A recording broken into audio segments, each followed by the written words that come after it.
Do you know who the hardest working actor is in Hollywood? This is Robert Manni, host of Guys Radio.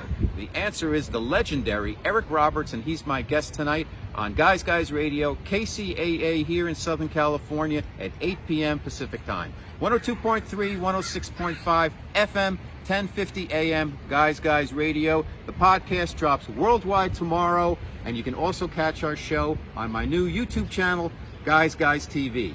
Thanks so much for your support. Be there.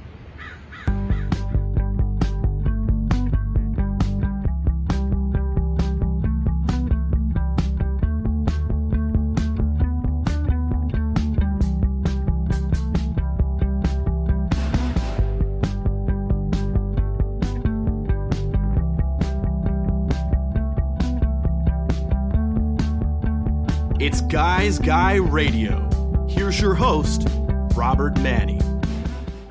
Okay, welcome to Guys Radio. This is your host, Robert Manni, welcoming you to the show where men and women can be at their best and everyone wins. Guys Radio. We're here to inform you, to inspire you, to empower you, to get you to think, feel, and hopefully act based on the stories, the journeys, the experiences of me and my guests. Guys Radio, to help you kind of look beyond that fence in your backyard to see what else is out there. And then it's up to you to determine what information, what your takeaway is and what you want to use out of it or not. That's what we do here on Guys Radio, and we do it the best we can to make it fun for you. And we've got different types of guests from all over the spectrum. We've had wellness guests and metaphysical guests and spiritual teachers and sports personalities and a lot of different authors and channelers. And today we have got the most prolific actor in Hollywood. You know who that is? You know who has been in more projects across the spectrum of film, TV, reality TV, music videos, theater. Who has done the most work? Who has been involved in the most projects and even music videos? Eric Roberts. Eric Roberts, the Oscar-nominated supporting role for Runaway Train. Eric Roberts, the dual lead in The Pope of Greenwich Village, where he played Paulie, that iconic character. The bedbug took my thumb. We all know that movie. It's a personal favorite. He was also in Star 80. He played the lead in Star 80 about the murder of Dorothy Stratton. He was in The Specialist. He was in The Expendables. I'm not going to list the other 590 projects he's worked on, but we're talking to him from a recent interview I did with Eric on set of a new project he's working on. So just as a little caveat and disclaimer, he was outdoors on the set. He's doing Zoom. You can hear a little bit of the wind there. I could see him. He's right there. So the scenery's being wheeled around behind him and all of that. So we did our very best with the sound. His wife was very lovely and accommodating, and also contributed to the interview. We had a great time. I have to tell you, Eric is a gentleman, and he's got a lot of great stories. And he's overcome. One of the reasons I really was so pleased to have him on the show is that he's overcome adversities from being a stutterer as a kid and being in a coma from a car accident where he was trying to protect an animal, one of his pets. And he went into a coma for 3 days, had to learn how to speak, had to learn how to walk, went through all the ups and downs in Hollywood, including substance abuse issues, which he put right out there on Celebrity Rehab. And it's kind of regenerated his career. And now he's considered not only the hardest working man in Hollywood, or hardest working actor in Hollywood, he has been called the man by no other than Leonardo DiCaprio. And everybody respects Eric in Hollywood because he's a consummate pro. He's one of those people where you see him on screen and you have to watch. And he's been in so many projects, so many great movies. I just watched another one of his movies the other day called The Coca-Cola Kid, about this young marketing executive who gets sent to Australia to kind of buy out a local soft drink manufacturer there. And he gets kind of his butt handed to him. And it's an interesting story and a good movie. But Eric's been in so many different projects. And I was thinking, as you'll realize during the interview, he's been so open and forthcoming. And he really wants to help. And he wants to help by leading by example, if you will, on how important it is to keep going, to just keep doing the work and not being so tough, judging yourself and judging others. Do the work. And it's an incredible interview. I think you're really going to enjoy it. So, Guys Radio. What else is going on out there? Well, here we are, still dealing with the pandemic. And I think for the very first time, Americans are beginning to realize that you cannot look towards the government to save you, if you will, that you're going to have to do some things on your own.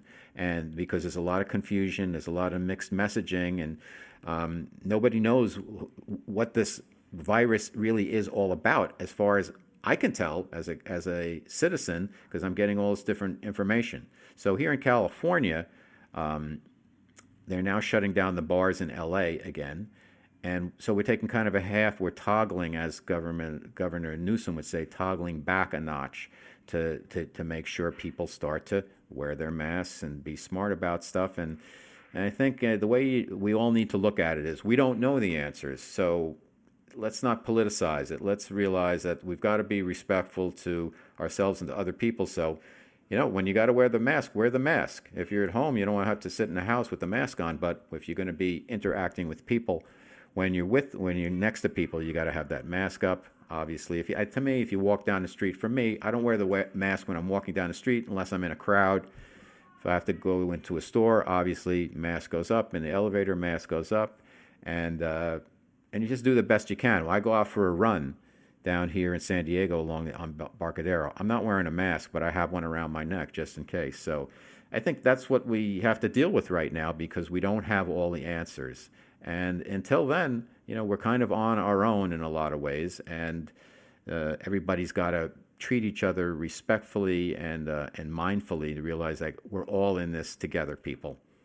So let's get after that. Okay, Guys Radio. Once again, as I mentioned, our special guest is Eric Roberts, known as the Man in Hollywood, and also probably the most prolific actor of all time.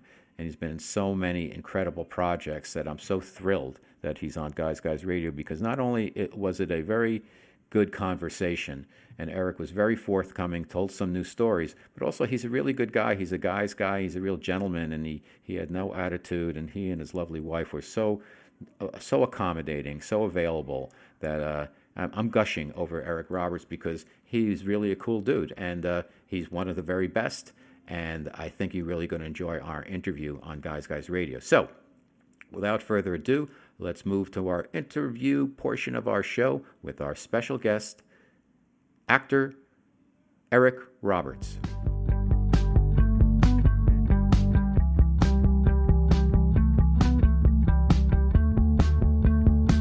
It's Guys Radio. All right. As I mentioned, very special Guys Radio show today. One of my favorite talented actors and artists is greeting us. His name is Eric Roberts. I'm sure you know his work. I went through his bio, and he's the most prolific actor in Hollywood, basically. Over 600 projects that I counted. And let me tell you a little bit about him, because you know him. You may not know him just by name, but you'll know his work. Runaway Train.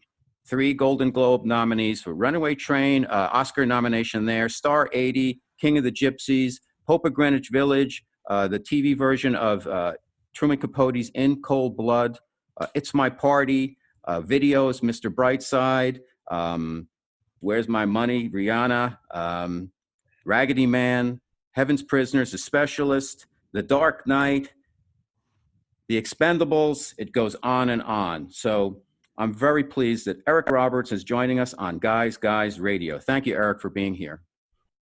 What a nice intro. Thank you so much for having me, pal.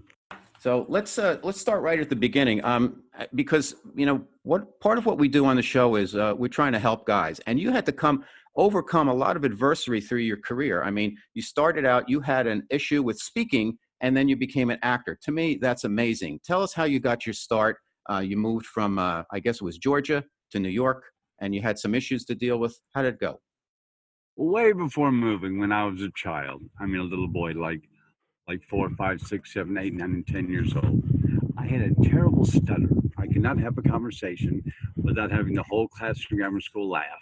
And it was very hard for me. And so I was very quiet.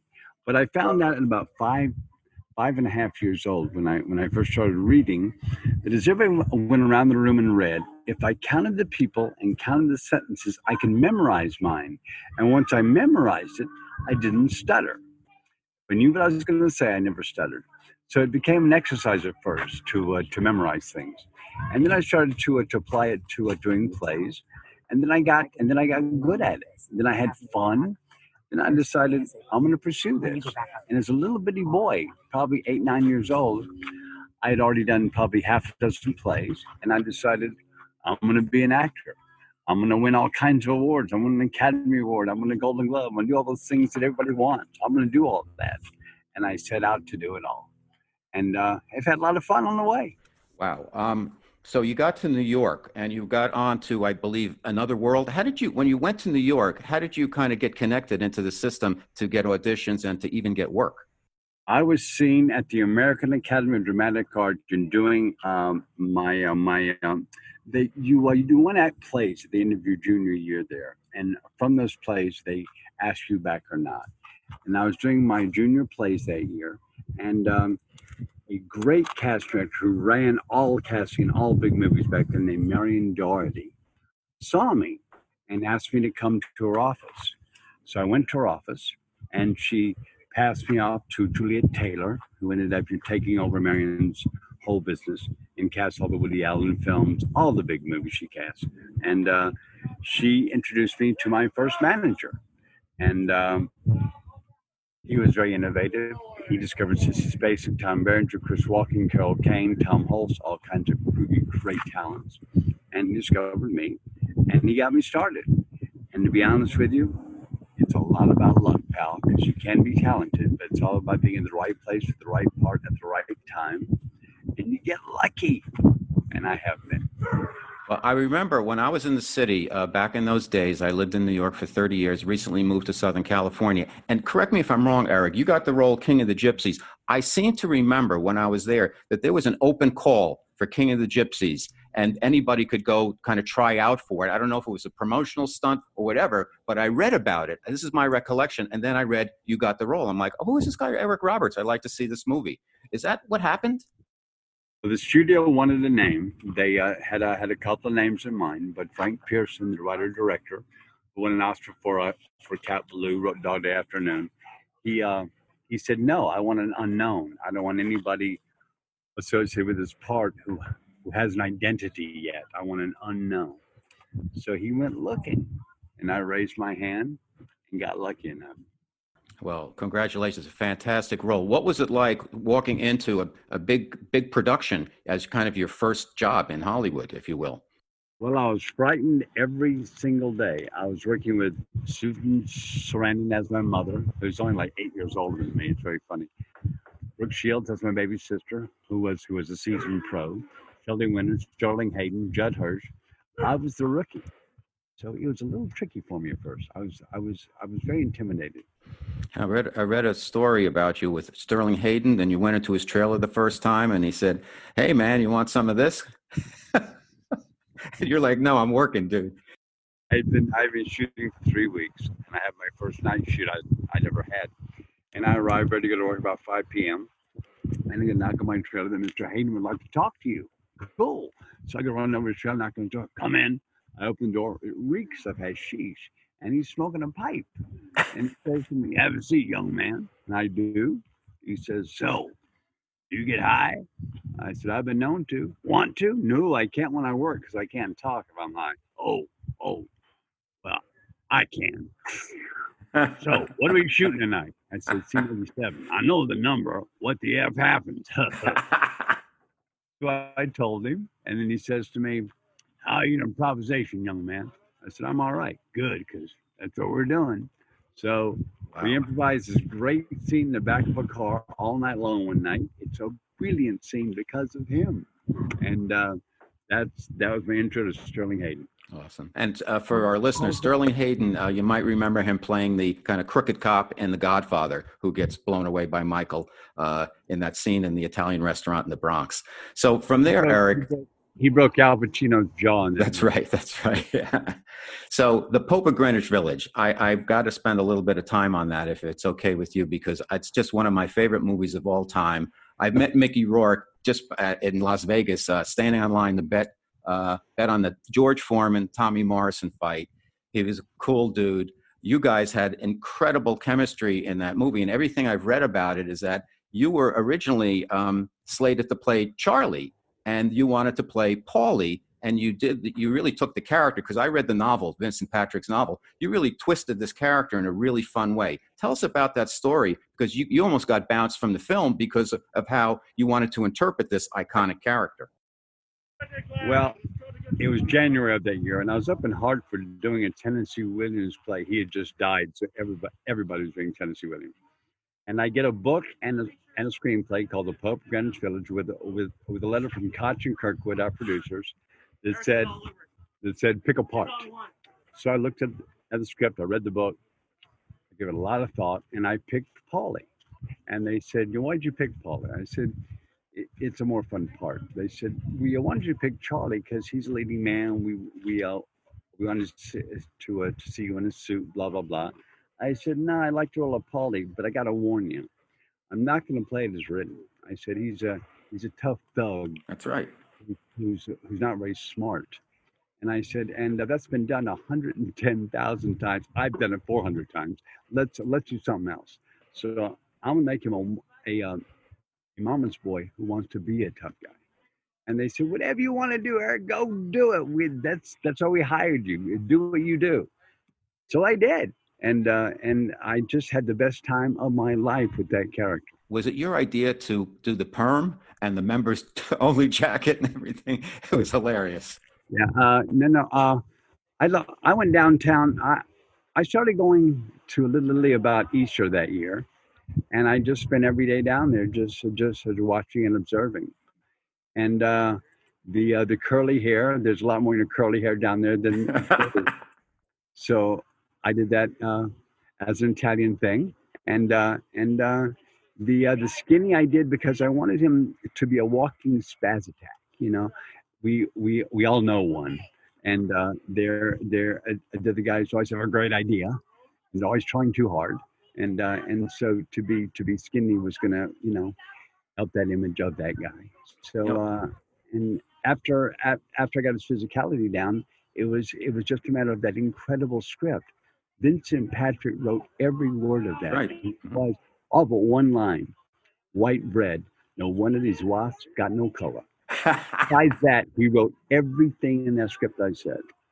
That's an amazing job. And the chemistry between you and Mickey Rourke was wonderful, because he had to really play underplay, because you were like pushing the boundary to overplay, and it was a really nice chemistry that went back and forth, because the movie was like a bromance and a romance, because he had Daryl Hannah and they were always hitting the heavy bag and stuff, and then you and Mickey were always Charlie were always in conflict also in a different way, but there was a love between you guys. You were supposed to be cousins, but it was kind of bromance before bromance became what it is. Yes, it was. And Mickey and I never broke character with Mickey. I was always Paulie with Mickey up till that movie was way over. And he never met Eric up till we got through shooting. Wow. And you guys are still buds now, because you appeared in a couple other movies, Expendables, and something else you just did about a year or so ago. Fun was so cool. He gives one of the best performances. Two of my favorite performances are Mickey's. One in Spun, and one in what's it called? Barfly? Barfly. Thank you. Good catch. Oh my God. So we're with Eric Roberts. He's on set, Guys Radio. Fantastic conversation. Let's see what else we can get into. So from there, Runaway Train. And I just watched it the other day. You worked with John Voight. What a performance by both of you guys in that. And I actually, forgive me, but I actually felt a little bit of the emotional connection, what you drew out of yourself to play Paulie in your character from Runaway Train. I thought there was a little bit of that inside there, but articulated in a different way. Am I way off base? Well, good for you, because what these two guys have in common that are from completely different worlds is they both were never enough in their world to be considered something. They were always considered a loser in their world. But they both didn't want to be that. But they both weren't really tough enough to not be that. They're both kind of sissy guys in a way. Like the guy in Runaway Train is in jail for statutory rape. Well, I thought she was older than 16. I didn't know. You know, he's just a freaking idiot. And but he's sweet. And when I got offered that role, he was also written as a tough thug. And I said, but he's in for statutory rape. If he talks like this, it's going to be weird. But if he's a kid with a little high voice or southern thing and he's just an idiot, it's going to be, oh, well, you know, I didn't know, you know, and it's forgivable. I said, if you don't make it forgivable, though, it's gross. It's Jeffrey Epstein, and we can't go there with a character in a movie unless that's what it's about. So I said, so you got to let me change the part a little bit there, too. And they did. Andre Konchalovsky did. And he was cool with that. Yeah. And also, I want to tell you something about John Voight. At the time, John is 6'2" tall. John's a sizable dude. And at the time, John weighed what I weigh now, which is 175 pounds. Now, when you're 6'2", that is skinny, dude. That's like this. Well, a full bodysuit, and he pulled it off. He looked incredible, didn't he? Yeah. And wow, I didn't know that. I had no idea that was a bodysuit. He did a great job. He was a wheatgrass drinking hippie-like guy. Wow. He looked like a muscle man. Yeah, I know. He's phenomenal, dude. And, you know, people don't know that about that part. He was not that guy, but you'd never have known that. You know, it's interesting. I have a 7-year-old son. He loves trains. And I said, okay, you can watch an adult movie with Dad. And we watched Runaway Train. Of course, I, put my hands over his ears in certain sections and all of that. But he loved the movie on his level. And I loved the movie because it's such a metaphor for people who know what they want and other people who really don't. Like your character, he was a tough guy boxer in the prison. Yet when it came to facing down John Voight, he couldn't do it because he didn't really know who he was. And it was a real commentary on society. Some people know where they're going and other people don't. You're right, dude. Absolutely. So from there, you got the Academy Award nomination. How did that all happen? Were you surprised? Were you like, damn right? Were like, hey, you're one movie too late? What was your feeling about that as an actor? Because, Paulie was, to me, that's a movie that everybody quotes your character from. Runaway Train, fantastic. To me, you should have got nominations for both of those. Oh, thank you so much. That's so kind of you. An Academy Award nomination is such a fantasy. We all want one. We all want an Oscar. But it's such a fantasy that you don't really expect it, even though you always want one. You don't really expect it. So when it happens, you're like, oh my God. And I just arrived we're at my then manager's office building with a donut shop. And I walked in, and my manager came running in. He goes, "You just got nominated for the Academy Award." I said, "What?" I said, "Yeah, an Academy Award. You got nominated today, this minute, half an hour ago, blah, blah." So I bought everybody a donut, and that was my celebration. And everybody gets a donut. I'm Eric Roberts. I can for the Academy Award to you guys. Everybody applauded, and everybody took a donut. I said, "Have a great day." And fantastic. That was my celebration. It was just glorious. And for that month, I was everybody's best friend, and everybody knew you're nominated. In showbiz, non-showbiz, everybody knows. And everybody voted for you. Hey, I voted for you. And everybody, and it's just, you are a prince.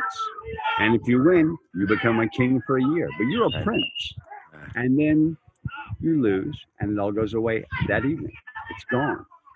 But it's the nicest memory of being recognized for something you wanted to be recognized for in a way you wanted it to be recognized. It's glorious. It's a wonderful fit of everything coming together. And you feel thankful, humbled, pompous, and proud all at the same time. It's glorious. Now, around that time, and forgive me because I don't know the exact chronological order of this, but you got into a car accident trying to protect a German Shepherd, I believe, and you went into a coma for 3 days, and you had to learn how to talk and walk again. That's pretty amazing. This would have been 5 years before my Academy Award nomination. It was 1981. Okay. It was June 4th of 81. I was in the middle of my third film called Raggedy Man with Cecil B. Great movie. And I was home for a couple of weeks, and I was leaving my then girlfriend's house in the middle of the night, and had my Jeep with the doors off the Jeep. Her dog was in the car with me in the passenger seat. I'm driving down the road I know very well. I've done it 10 million times. Driving down the road, and the dog leans way out the door, and I take my hands off the wheel and say, sit down, look up. Oh, I'm going to hit that tree. I don't remember anything for 2 weeks. I woke up in the hospital. I buzz a nurse. She comes in. Her name was Mary. I ended up loving her like family. And I said, what happened to me? And she said, you tried to climb a tree in a CJ5. And that started my recovery. Wow. When you were in the coma, did did you have one of those near-death experiences where you were in a different dimension or anything, or were you just out of it? Well, I did, but to talk about it is weird because your people will think of it as whatever it is. It's been called a rising, all kinds of odd things, like it's spiritual, like it's possibly religious. But what I believe happened to me was it was a chemical reaction because the doctor told me my heart stopped a couple of times, and I believe it's a reaction that happens in the brain when it doesn't get enough oxygen and what have you. What happened to me was this: the doctor comes in. I've been out of the coma now for about 5 days. And he said, how are you today? And I said, I have to tell you a story. You're standing here, doctor. There's a nurse there, older there, and this guy running in and out with a table, blah, blah, blah. I'm right here over my face looking at myself. I suddenly start to rise, and the walls grow with me. I get up where the bed is the size of my thumbnail, and I have a choice. I either go up or I go back. And I chose to come back. Now, probably just a dream, probably just a chemical reaction. What it felt and looked like while having it was I was outside my body. Mm-hmm. So that's what happened to me in my coma. Got it. I have no idea what it means, how it happened, or what happened, but that was the experience. Well, it sounds like a lot of good things for you happened after that. So maybe it was a rising in a different type of way, Eric. Well, thanks. You got Star 80 then. Bob Fosse was the director. That must have been a real experience because he's a very special director, iconic. What was it like working with him?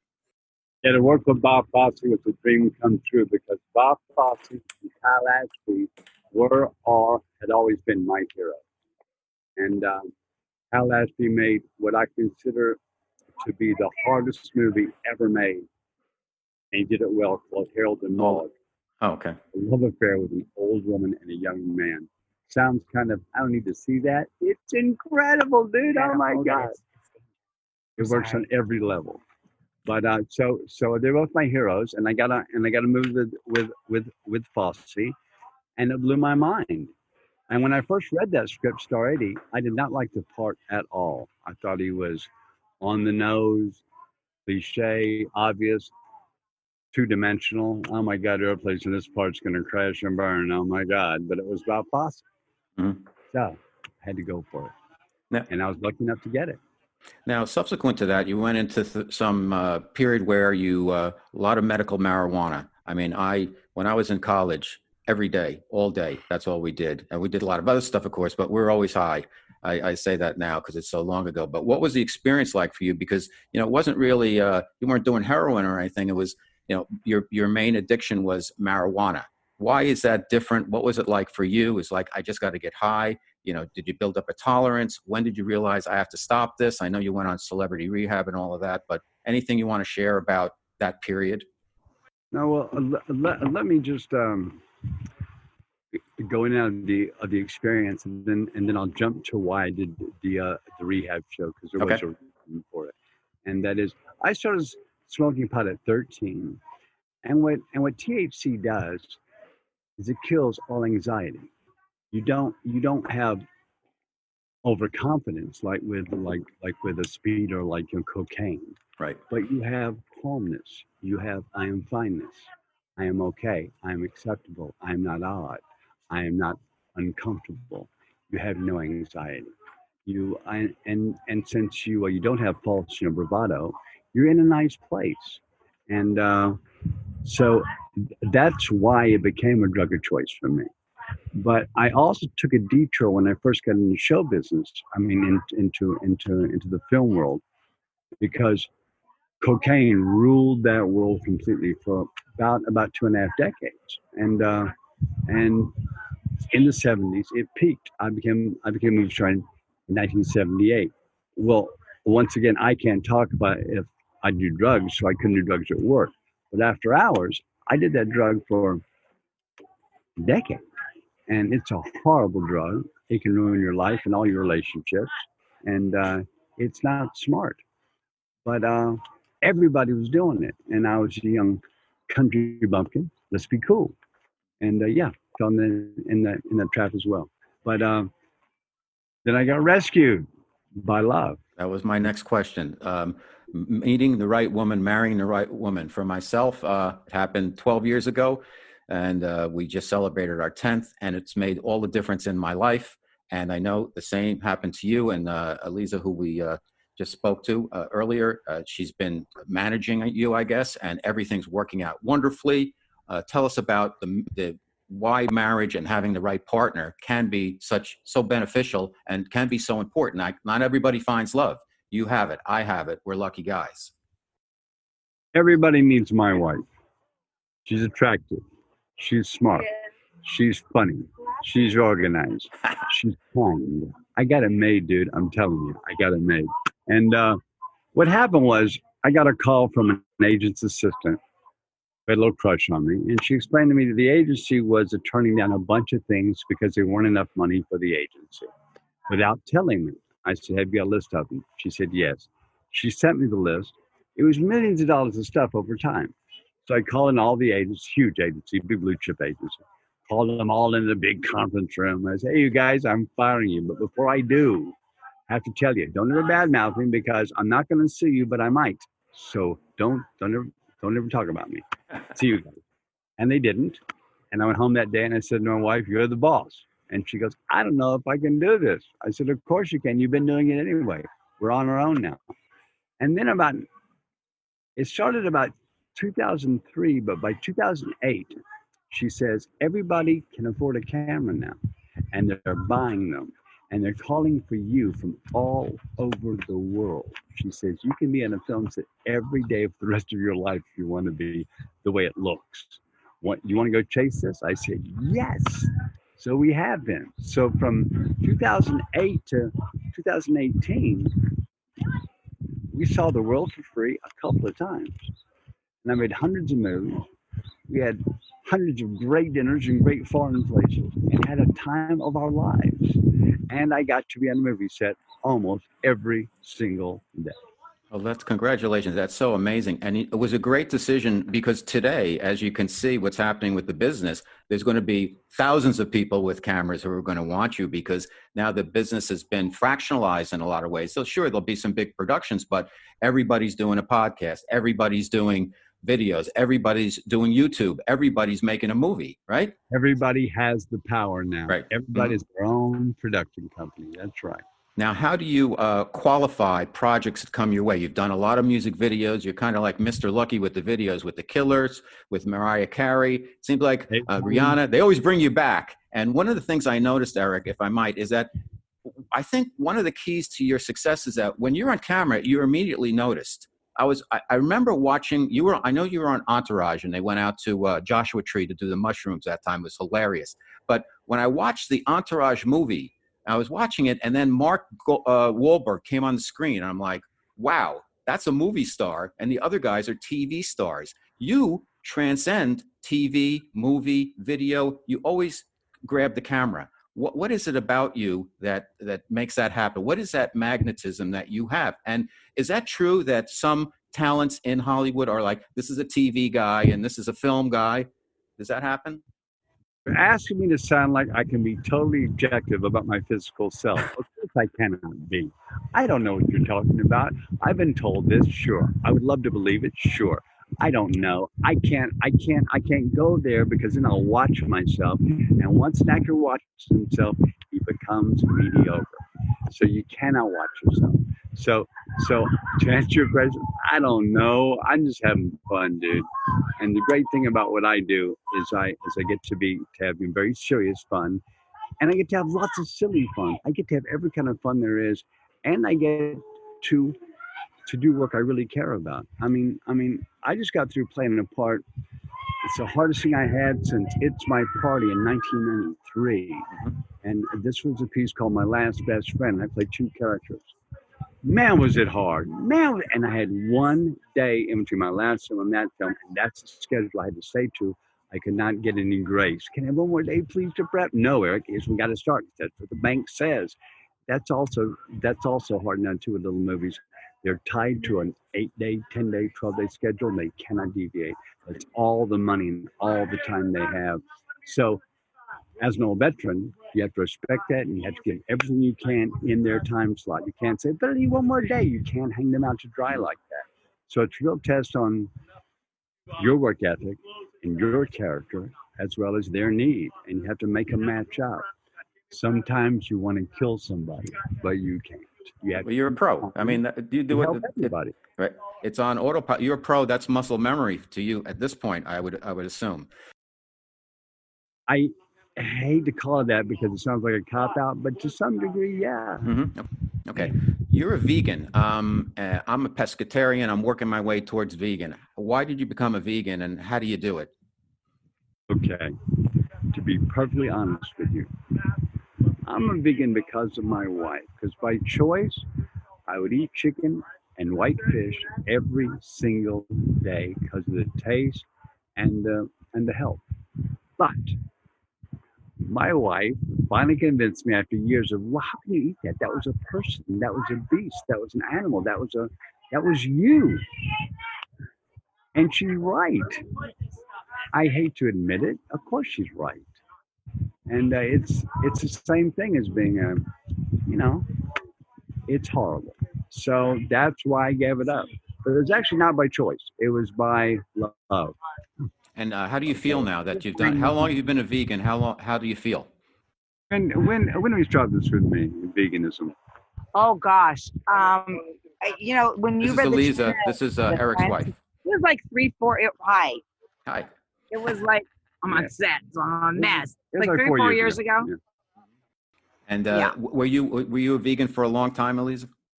Very long time. I figured out how to do that through pregnancy and nursing and everything. It's just it's just for humane reasons that we do this. Yeah. It's interesting. My wife convinced me when I went out with her the first time. She was vegetarian, and I was ready to order a cheeseburger, and I'm like, no, I won't this time. And I never ate beef again. It took me a year to get off chicken, and now we both eat fish just to make it easy, and we have a child. Right. But I'm heading in that vegan direction, but it seems like it's a real leap. It's amazing. Now we have a grandchild she lives for animals. She's in love with animals. And she's only 15 months old. But if ever she was to discover that something on her plate was one of her animal friends, a little tick or anything, she would freak out. So we sort of feel exactly the same way that a little baby would. Okay. Now, what are you shooting today, Eric? What are you on the set for? If you're allowed to say. What's it called again? Okay, this is working title. I know working titles. Working title is My Redneck Neighbor, and it actually has a wonderful moral. It's a message movie. Yeah, because basically it's a bunch of rednecks living next door to a big Asian family, and they just are kind of conditioned to hate each other. And my son is ill, and the redneck family runs a car wash to raise the money to treat him, and we all become friends. And especially now, when there's a lot of prejudice going on against anybody from Asia, from any part of Asia. Right. Mm-hmm. So this movie's a romp, it's a comedy, but it makes a really good point. It uses every kind of stereotype, and it's very extreme, but it definitely makes a good point. Okay, we're almost done. What else is in the pipeline for you, Eric, since you guys have so many projects? Well, and who would you like to work with that you haven't worked with yet? I read about that you've read for Tarantino, and I think you'd be perfect in one of his films. Well, tell him. I'd love to work for him. We're telling him right now. Yeah, I'd love to work for him. There's a lot, there's Soderbergh. Who's the woman who we were talking about last night? A director that we're talking about last night who we love? The woman director last night. Who was it? Woman director. You never say man director, do you? We will, though. Newman. Okay. Let me think. My mom? No. All right, let's move to a guy's issue.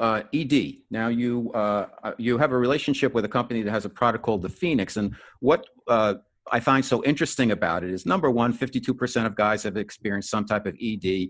It's an issue that's out there. I don't have a problem. You don't have a problem, but hey, we're all aware of it. And what I read about the Phoenix is that it uses sound healing, so it's natural. It's not I don't know exactly what it is, but tell us a little bit about that, Eric.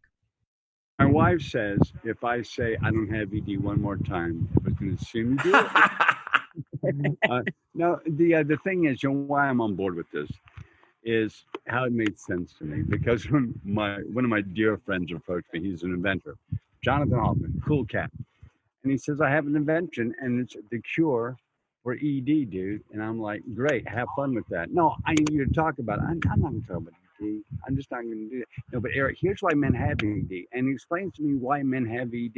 It made such sense to me that I had to get it out there for people because it's an issue for guys.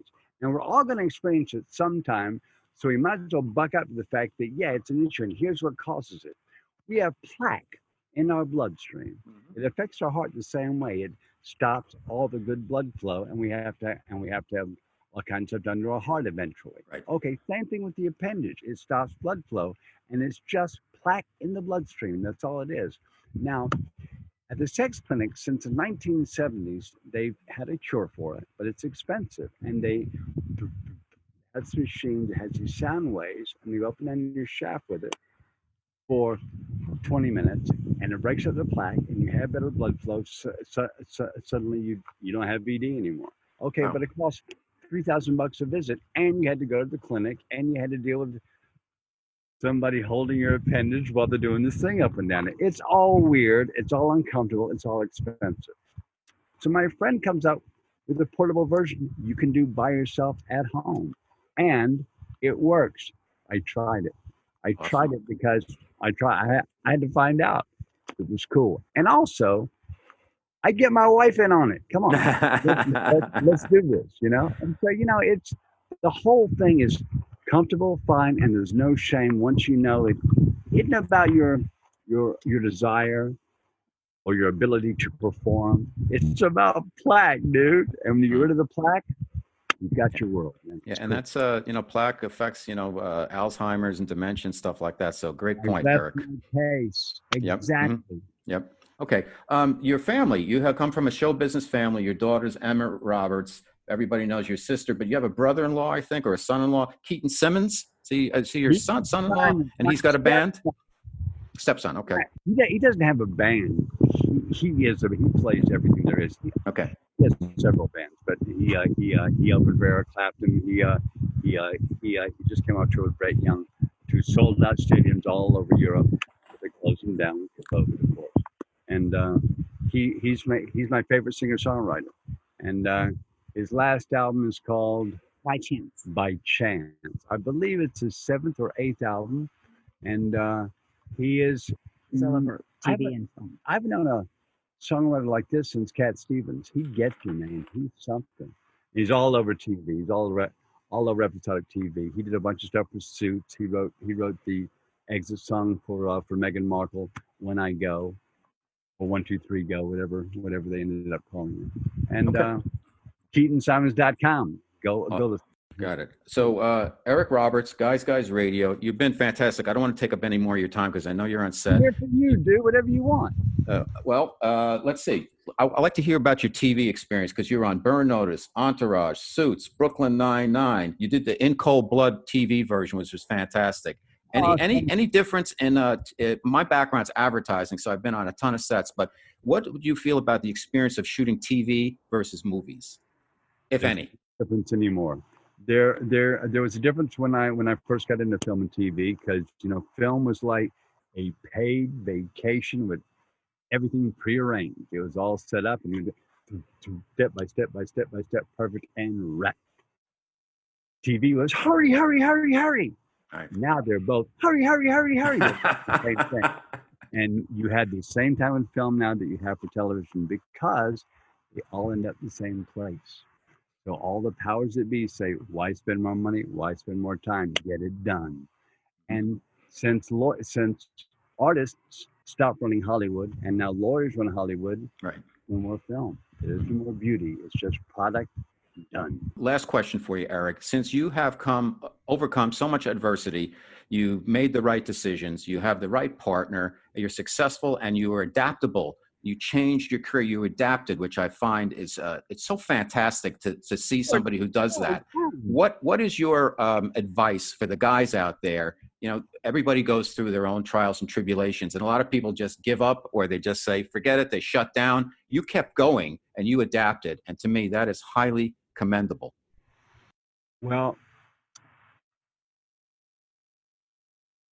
I said to my wife one time, but I don't like that part. And my wife said, but you like that director.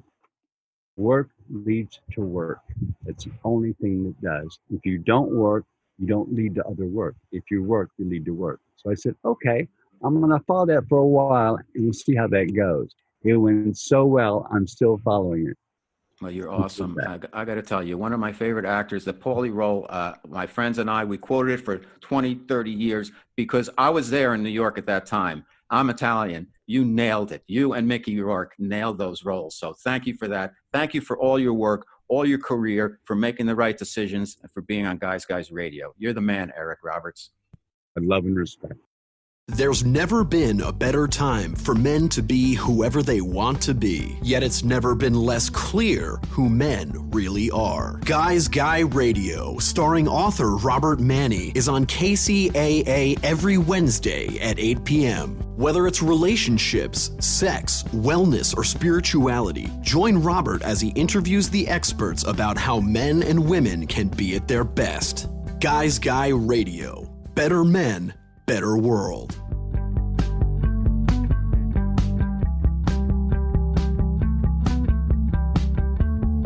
It's Guys Guy Radio.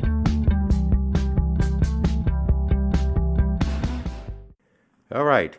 Guys Radio, Robert Manni, your host here, and I am so pleased with that conversation with Eric Roberts. First of all, for the show, it was a great get, as we say in the business.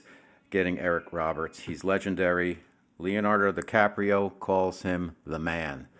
He has more projects done in Hollywood than any other actor of all time, and he's still in his prime, and he's terrific. So forgive my gushing over my guest Eric Roberts, but as you can tell, he's a good guy, cool guy, perfect gentleman, and has an incredible body of work. I mean, just going through, we didn't get to everything. I mean, he was in some really terrific movies. I just watched The Coca-Cola Kid the other day about this American executive who goes down to Australia and really gets his butt handed to him, and another good movie. And he's just in so many, some of the videos you may have seen Eric in, Mr. Brightside and Miss Atomic Bomb for The Killers, Mariah Carey's videos, that she did for the Emancipation of Mimi album, and also the Akon and Eminem video for Smack That, as well as Rhiannon's videos. So he's been all over the videos. TV, he actually did the Celebrity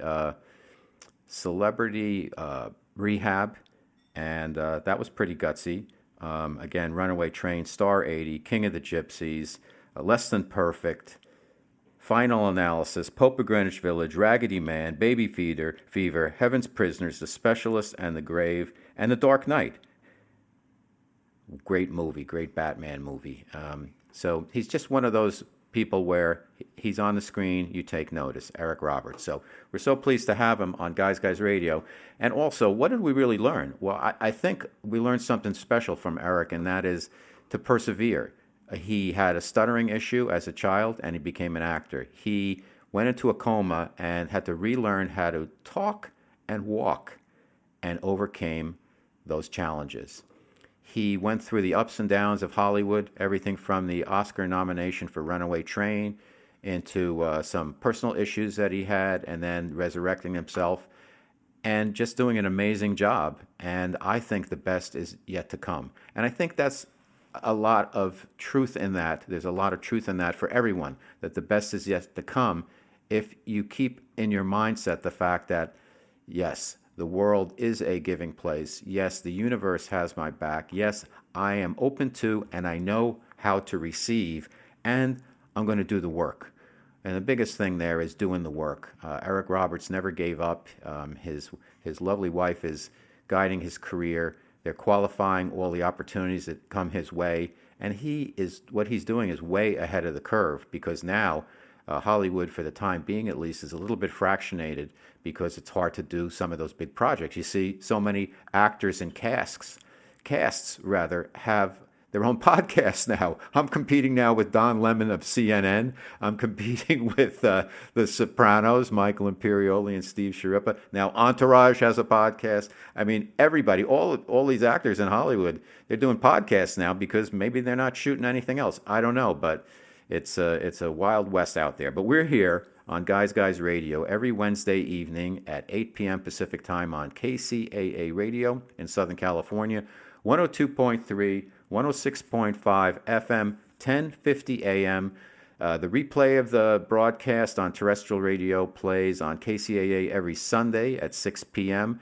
And then the podcast drops every Thursday worldwide. We're on Apple Podcasts. We're on TuneIn, Spotify, iHeartRadio, Google Play, Spreaker, Stitcher, KCA.com. You can stream Blog Talk Radio. You can go to my website, Manni, MANNI.com, and you'll get the podcast there, as well as you can pick up 3 free chapters of the source material for Everything Guys Guy, and that would be 3 chapters from my critically acclaimed novel, The Guys Guide to Love, about 2 guys in advertising competing for love, sex, power, and money in New York City, the market where they play for keeps. And it's a fun, sexy romp, and it's been called the male successor to Sex and the City. Also on the website, we've got over 350 blogs, lots of content about relationships and health and well-being, all free, robertmanni.com. And also now you can catch our podcast on YouTube, Robert Manni Author, or just Google Robert Manni when you get to YouTube, MANNI, and you'll find our new channel. And we're getting lots of subscribers, and what we're doing there is Guys Guys TV, featuring the best of Guys Guys Radio and a lot of other video stuff. So Guys Guys Radio, we're here every week for you, and we're your advocate. And I ask the questions of my guests that I think you would ask, or if you were driving in your car, you're going down the 5 or the 101 or wherever you are, or the 8, and you say, hey, why doesn't he ask that? Well, I do my best to do that, but I also ask what I feel like asking now, because I think now that I've done 20 shows, that I've earned my stripes to be able to just ask what I feel like asking, and I hope that makes for interesting listening for you. So anyhow, Guys Guys Radio, we're here every week, Wednesday, and the podcast, all 420 of the podcasts are available for free downloading whenever you want worldwide. So thanks so much for listening. Thank you, my listeners. Thank you, my guests. And we'll see you all next week. And as I always like to say, guys, finish first. Robert Manni's The Guy's Guide to Love is a fast-paced tale of flawed men and savvy women competing for love, sex, power, and money in the city where they play for keeps. It's the men's successor to Sex and the City. The Guy's Guide to Love is a sexy romp through the fast-moving, high-stakes world of Madison Avenue. Available now on Amazon and wherever books are sold.